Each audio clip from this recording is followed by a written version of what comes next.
Our world began long before non-Indian exploration and settlement occurred in our area. At one time, our people lived in over 50 villages throughout our ancestral territory. The laws, health, and spirituality of our people were untouched by non-Indians.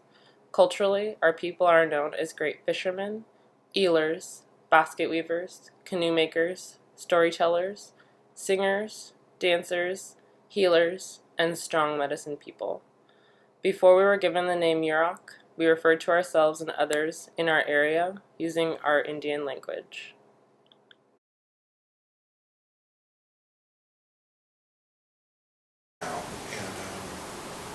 Their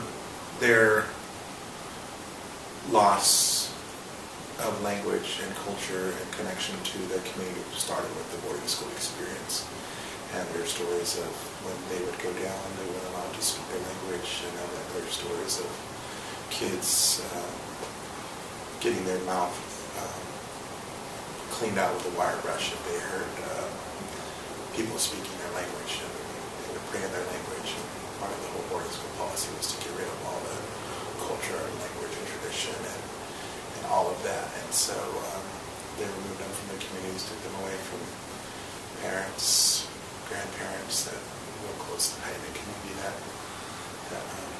they had in our communities up here. They relied and depended on each other. You were in our language, they call it partner, those people that you might not necessarily be related to, but those people that you depend on for survival. And that was broken. And I think that was people trying to escape and run away, and they would send people on horseback to pick them back up and take down. And who knows how many of them died on their way trying to get home. We've heard stories of people who were caught and sent back and then finished their time and came home. Those elders that I work with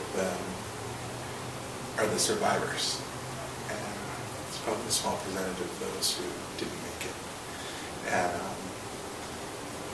the other policy would be like termination time when they move people into big cities, big metropolises in the 50s to get them to forget about who they are, put them in training programs, and move people from maybe a small community like Wichita to Minneapolis so they can forget about all their connection again to the local community, to the culture, to the traditions, and kind of go into the melting pot of Minneapolis, Minnesota, Phoenix, Arizona, San Francisco. Efforts on the federal level as well, so forced assimilation and termination policies were huge in language loss, which led to boarding schools. Where I've seen the major gaps in language have been from not people that were attending boarding school, but the generation after, where the ones that did attend boarding school were so traumatized, or it was such a traumatic experience for them that they either refused to teach the next generation the language, they forgot the language by that point, or assimilation. They'd basically been brainwashed into believing that assimilation was really better for their family.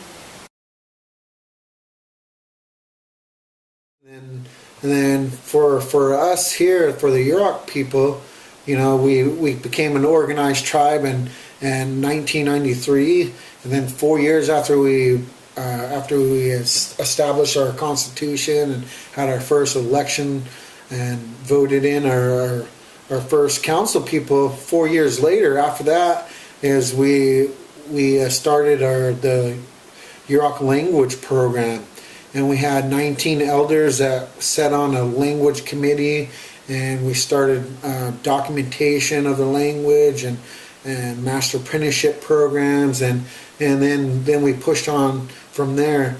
You know, some of the projects we've done were teaching and getting into the public schools. Were some of the first tribes in California to actually start teaching in the public school system. You know, trying to utilize that system that was responsible for taking away our language and using that system as a tool to bring it back. So we started teaching in the public schools. You know, and some of the public schools on the reservation started getting it. You know, in kindergarten, then we started getting into the Head Start programs, preschool level students, and getting into the high schools. that was some of our first efforts. But there's also smaller movements happening, parents and second generation learners coming up and really valuing language in the home. Language is important because language is life, language is prayer, language is a worldview. It's your way of life, it's your culture, it's your religion. And one of the things that really sticks in my mind is some of my first teachers. That's the thing. They say that you need to be able to express yourself in prayer, in your language, in our ceremonies. That has so much power. Language has so much power, and that's why it's important. It's just as important as anyone's church. Language is our church. It's our life. And what's so important is it tells you about where your people came from, where your people are heading, where you guys are at. It's a way of expressing yourselves. And I think all people in their language, there's things that you cannot express or translate into any other language, and that's why language is so important. It's knowledge. Without some of that knowledge that you get with the language, you're not who you need to be. You're not who you're responsible to be. So I think language is a catalyst for not only revitalization of the language itself, but of the culture and of our people and the way that we view the world. Turkerku, chakinu kwegat. Turkerku, chakinu kwegat. Turkerku, chakinu kwegat. Skewaki nene wajik. Skewaki nene wajik. Skewaki nene wajik. Skewaki nene wajik. Chakinu kwegat turkerku.